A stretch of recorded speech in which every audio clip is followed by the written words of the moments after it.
Hello, my loves. As always, I hope that this video finds you well and in excellent spirits. So, welcome to 2025. This is the monthly astro forecast for the month of January for the sign of Capricorn.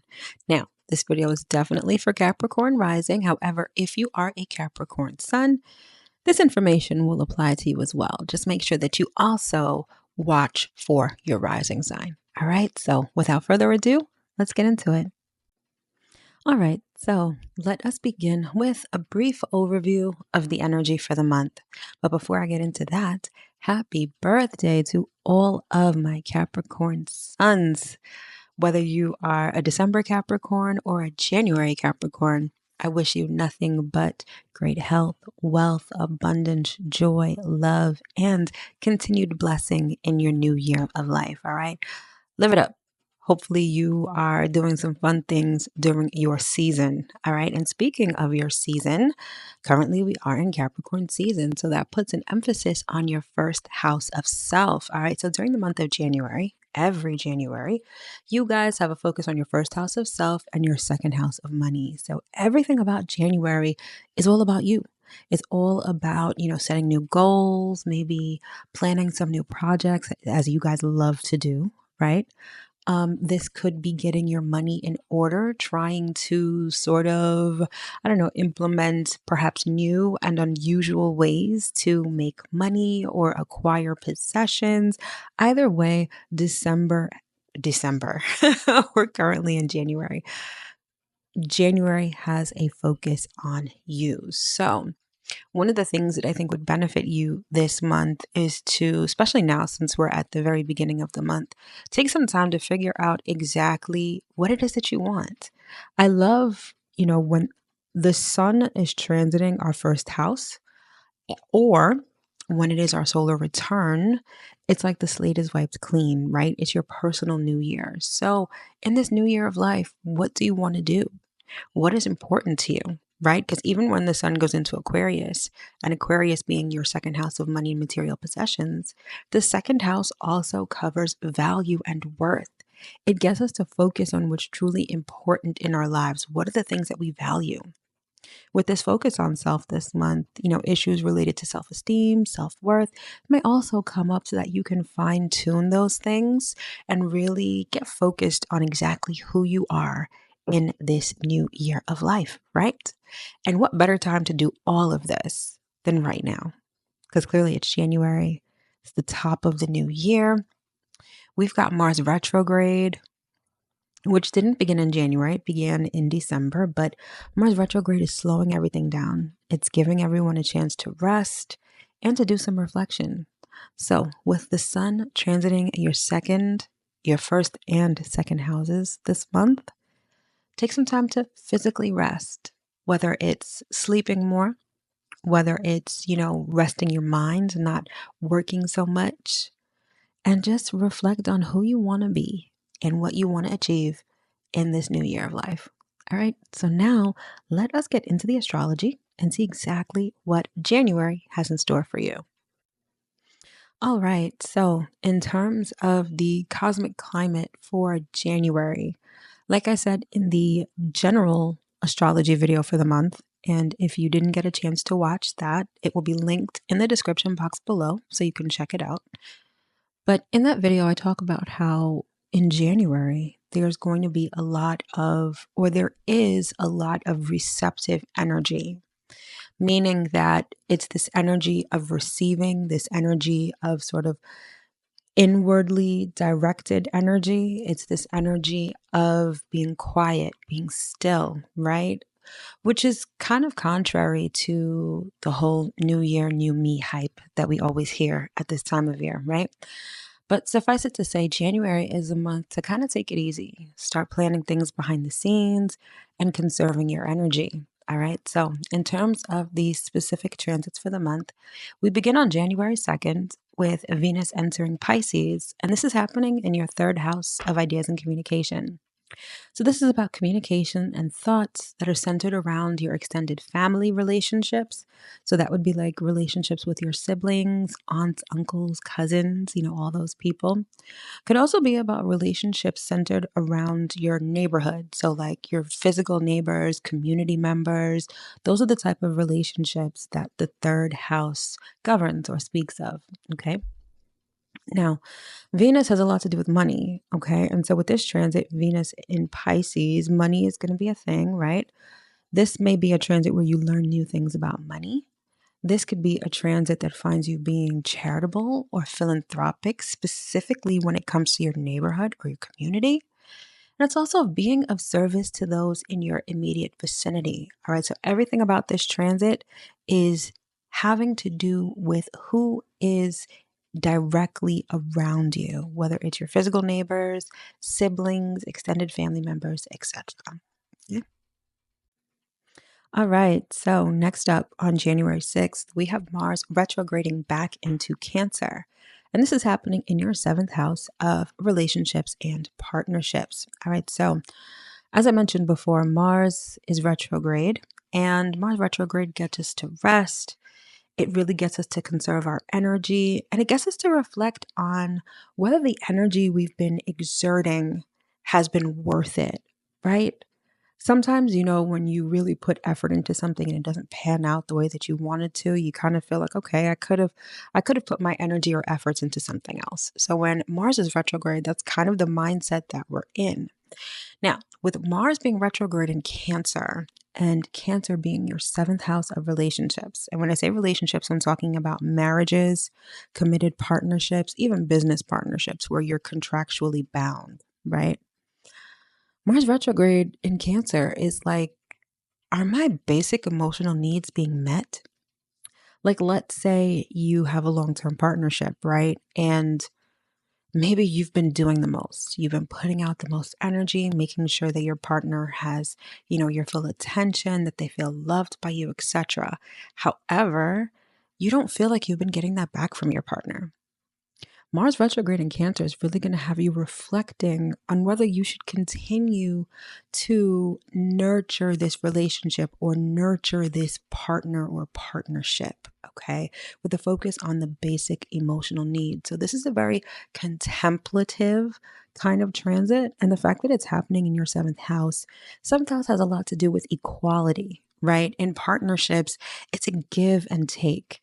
And if there's any sort of imbalance, whenever we experience a transit in our seventh house, it gives us the ability to establish balance in that area of life. So, Mars retrograde is going to help you out with that. And when you can assess if the effort that you have been giving or putting out is being reciprocated back to you, you can make an informed decision. You can figure out what you're going to do. Specifically, when Mars goes direct in February, that may be the time where you take some action on this information that you're reflecting on at this time. Okay. Next, on January 8th, we have Mercury entering your sign of Capricorn, and this is happening in your first house of self. Okay. So there is a focus on your thoughts, your communication. This is a transit where you're thinking of new plans, thinking about stability and structure. This could find you making plans to work on your body, right? This may have you starting a new weight loss journey or starting a new muscle building regimen, right? This could also have you expressing yourself in a practical way. Okay. Now, this particular Mercury in Capricorn transit may feel a little different than the past years. Okay, typically Mercury is in Capricorn around January, whenever the sun is in Capricorn. Mercury is never too far behind from the sun. But between 2008 and 2024, Pluto was in your first house, and Pluto was making everything intense, was making everything difficult. You may have been experiencing endings, new beginnings. Pluto probably took you through the ringer. Now, the reason why I say this particular transit may feel different this year is because Pluto is no longer in your first house. back in November, Pluto moved into Aquarius for good. So, that intensity that you've been feeling in terms of your self identity, in terms of your body, that is finally over. So, this particular Mercury in Capricorn transit may have you sort of thinking differently. Maybe your outlook on life has changed since Pluto was in your first house. But either way, things are going to feel a lot different going forward. Okay. Next, on January 13th, we have the full moon of the month, which is happening in the sign of Cancer. And this is your seventh house of partnerships and relationships. All right. So, this is going to expose relationship issues or situations, especially as it pertains to emotional well being and having your needs met. This is kind of the follow up to Mars retrograde in Cancer that I was just talking about. So, apart from Mars retrograde having you conserve your energy, the full moon in Cancer is going to illuminate everything that's going on in your relationship for better or for worse. Now, apart from illumination, full moons also culminate. So, this could be a time that's finding you sort of finalizing something with a relationship. Maybe you're making a relationship official, right? And you're moving on to the next step. Or maybe this is some sort of brand deal or some kind of contractual situation where everyone is ready to sign on the dotted line. Either way, things are going to be lit in your seventh house with that full moon in Cancer. Okay, next we have on January 19th, the sun is going to be entering Aquarius, officially starting Aquarius season. And this is happening in your second house of money and material possessions. So there's going to be a focus on money. There's going to be a focus on making improvements when it comes to money and assets. This could have you setting financial plans in place or thinking of a master plan when it comes to your finances with sort of a future focused vantage point. Right? It's like, okay, I want to save for retirement or I want to save for this big ticket item, right? Aquarius is future looking and forward facing. And so, with the sun in Aquarius, everything about money, assets, possessions, and worth is, sort of looking to the future. All right. So, the other thing that's important here, there's two things that are important with this particular transit. Number one is that technology is the realm of Aquarius. And so, Aquarius season, particularly this Aquarius season, may find you really relying more on technology or implementing technology more when it comes to your financial plans. Maybe this is using new apps to save or doing something kind of innovative when it comes to your finances. And the other thing that's important is that Pluto has now taken up residency in Aquarius. And so Pluto is taking that intense energy and is transforming your finances. So over the next 20 years, your finances, your assets, your possessions, even your self-worth and your self-esteem are undergoing a profound transformation. Now, the best way to ride the wave whenever we're talking about Pluto is to surrender, right? Whatever's ending, let it end. Endings always lead to new beginnings. And if you find that during this long Pluto transit, you lose a job, gain a job, start a business, close up a business, like that's just par for the course. You kind of just have to ride the wave and be open to complete, total, and profound transformation. All right. Next, on January 27th, we have Mercury entering Aquarius. And this is also happening in your second house of money and material possessions. So, much like in the same way as the sun operates in your second house during Aquarius season, Mercury does the same thing. The sun sort of energizes that second house energy, and Mercury sort of puts the topics of the second house top of mind. So essentially, you're thinking about money, you're talking about money. This could be communication surrounding money, transactions, right? Mercury is the planet of transactions. And in your second house of money, this is financial transactions of all types. And perhaps how you think about money is changing. Remember what I just said before, Pluto is in your second house. And so even though you're experiencing this profound transformation, Mercury, sort of hanging out there for a little bit, is going to perhaps change. It's not Mercury that's going to change how you think about money, it's Pluto. But Pluto and Mercury together kind of get you to see money in a new perspective, perhaps have different goals and objectives when it comes to money. So this is going to be an interesting season for you, right? Because the Pluto has shifted from your first house to your second house. So now that transformation that you really experience on a personal level, you're going to experience it with respect to your money. All right. This transit could also have you learning new things about money, using AI and other technologies when it comes to money, assets, possessions, and all that stuff. All right. Keeping the party going, on the 29th of January, we have the new moon of the month, which is also in Aquarius, which is also your second house of money and material possessions. So if you're looking to make a change when it comes to your financial situation, the new moon in Aquarius is going to be the time when you plant those seeds. And with Pluto in your second house, this may be the year where you perhaps have a different goal, a different dream, a different objective when it comes to your finances. So plant that seed at that new moon in Aquarius, which is happening on the 29th. That same day, we have the first major astrological event of the year, which is the North Node will be entering Pisces. And this is happening in your third house of ideas and communication. All right. So this is new grand plans, learning what you need to learn to get ahead, being of service, being charitable to your community. You may find that over the 18 months that the North Node is in Pisces, you have these sort of faded and destined situations or happenings, perhaps with siblings, perhaps concerning extended family members. The North Node in Pisces could have you learning different ways or different things that you could do to serve your community.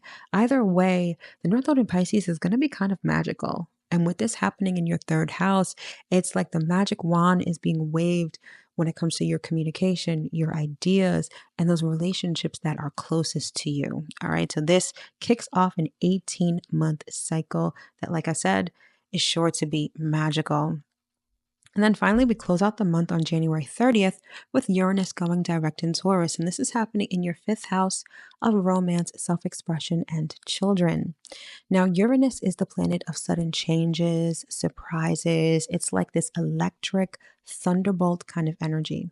And over the last couple of months, Uranus has been retrograde. So that energy has really been directed within. Maybe it motivated us to make some sudden changes, or maybe we had these flashes of insight that were really beneficial to us. But now that Uranus is going direct in Taurus, now we're going to experience this erratic energy externally. And Uranus in Taurus is all about shaking us out of our comfort zones. So things in this area of life, and again, this area of life covers romance, self-expression, and children. This area of life is going to have sudden happenings, sudden shakeups, maybe even like weird or eclectic, meeting eclectic people, right?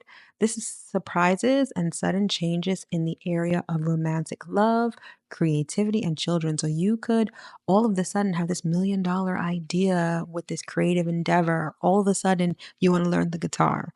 Or maybe you are randomly meeting new suitors in the romantic scene that are nothing like your usual type. Or maybe something with your children happens unexpectedly, or something with them is very surprising, or maybe you even conceive unexpectedly. Okay. Uranus has been in Taurus since 2018, and Uranus is about to make a move in 2025. So this area of life has been experiencing ups and downs and twists and turns and surprises since 2018. This is sort of the last phase of that. So if it's been jarring, at least in this area of life, don't worry, this transit is almost over. All right. And that is the astrology for January in a nutshell. So now let's get into some important dates that you will want to pay attention to within the month of January. The first date of importance to you will be January 4th, and this is when the sun will sextile Saturn. So as a Capricorn rising, your most important planet is Saturn. It's called your chart ruler. Okay, so anything that Saturn is doing currently in the sky and anything that Saturn is doing in your natal chart will always be of utmost importance to you. So on this day, you can make a dream become reality. This day could present new opportunities that are aligned with how you now think. Could also present opportunities for leadership and recognition. And I know you guys love that. So definitely keep January 4th in mind. Thereafter, you're going to want to pay attention to January 18th. This is when Venus will conjunct Saturn in Pisces. So, this could be a long term financial goal finally coming to fruition. This could be, really thinking of a master plan when it comes to finances or relationships. This is perhaps taking a serious action step or some sort of practical step when it comes to love or when it comes to finances. Either way, I feel like there's going to be this energy of positivity and this energy of not only thinking of the bigger picture, like thinking of the ideal situation, also sort of looking at it from a practical point of view and taking practical action steps to make this financial or relationship dream a reality. And then finally, you will want to pay attention to January 29th. This is when the North Node will finally enter Pisces, okay? So, this is fated conversations and learning things that are in alignment with your destiny. This could have something to do with siblings or extended family members, like I spoke of before, like these fated happenings or destined situations. This could also signify something going on in your immediate vicinity. All right, so definitely pay attention to that. All right, my loves. So that concludes this video on the January 2025 monthly astro forecast for the sign of Capricorn. I sincerely hope that you were able to get at least one piece of information that you can use going into the month. Thank you so much for tuning in, and I'll see you in my next video. Take care.